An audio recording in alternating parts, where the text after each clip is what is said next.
कहीदा भौजी भैया से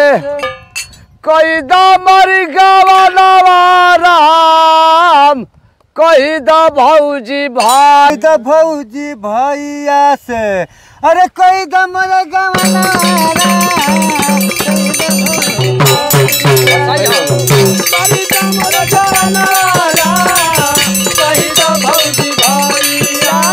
गीत रहल तब मगर एगो सुहाग रात बेचारा मनावे गइल बा एगो चिन्हा ले ले बा कगन ले ले बा हम जाना तनी तनी उ छोटा रहल दुल्हन तनी मोटा रहल नहीं है उ जब डालता चिन्हा देता तो रोवतिया कहतिया धीरे धीरे डाला सैया बहुत दुखाला जी धीरे धीरे डाला सैया बहुत दुखाला जी धीरे धीरे डाला सैया जोरा जल लगावा लाता हम चला सहाला जी धीरे धीरे डाला सैया बहुत दुखाला जी धीरे धीरे डाला सैया बहुत दुखाला जी धीरे धीरे डाला सैया कहत सैया हम दिया वाली आई कहत सैया हम दिया वाली आई कहत सैया हम दिया वाली आई दियावा जला के हम तेला वाली आई दियावा जला के हम तेला वाली आई दियावा जला के हम तेला वाली आई तेलावा लगा के सैया पूछा टकाला हो धीरे धीरे डाला सैया बहुत दुखाला हो धीरे धीरे डाला सैया बहुत दुखाला हो धीरे धीरे डाला सैया बहुत दुखाला हो धीरे धीरे डाला सैया जोरा जली लगावा लाता बना सहाला हो धीरे धीरे डाला सैया बहुत धीरे धीरे डाला सैया बहुत दुखाला हो धीरे धीरे डाला सैया बहुत दुखाला हो धीरे धीरे डाला सैया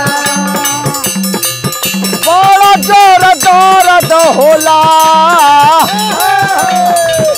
जान चल जाई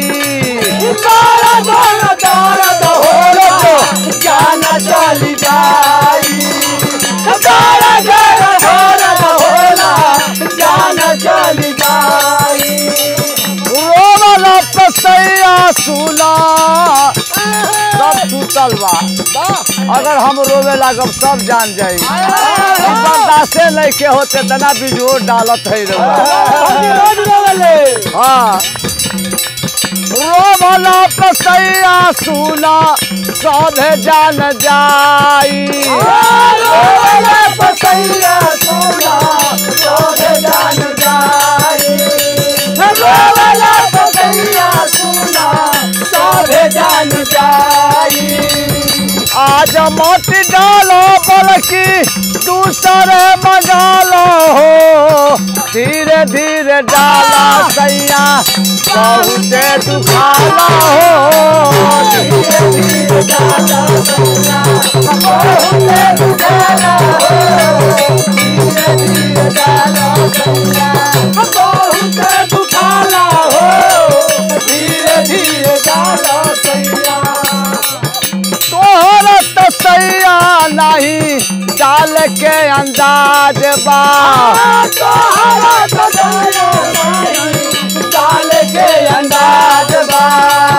तोहरा तसैया नहीं डाल के अंदाज बा समझल नहीं आवे अंदाज बा साई समझला नहीं आवे अंदाज बा साई समझला नहीं आवे अंदाज बा रावण तो हुए नहीं कैसे फैलाई हो धीरे धीरे डाला सैया बहुत दुखाई हो धीरे धीरे डाला सैया बहुत दुखाई हो धीरे धीरे डाला सैया बहुत दुखाई हो धीरे धीरे डाला सैया जोरा जल लगावना तो बना सहाला हो धीरे धीरे डाला सैया बहुत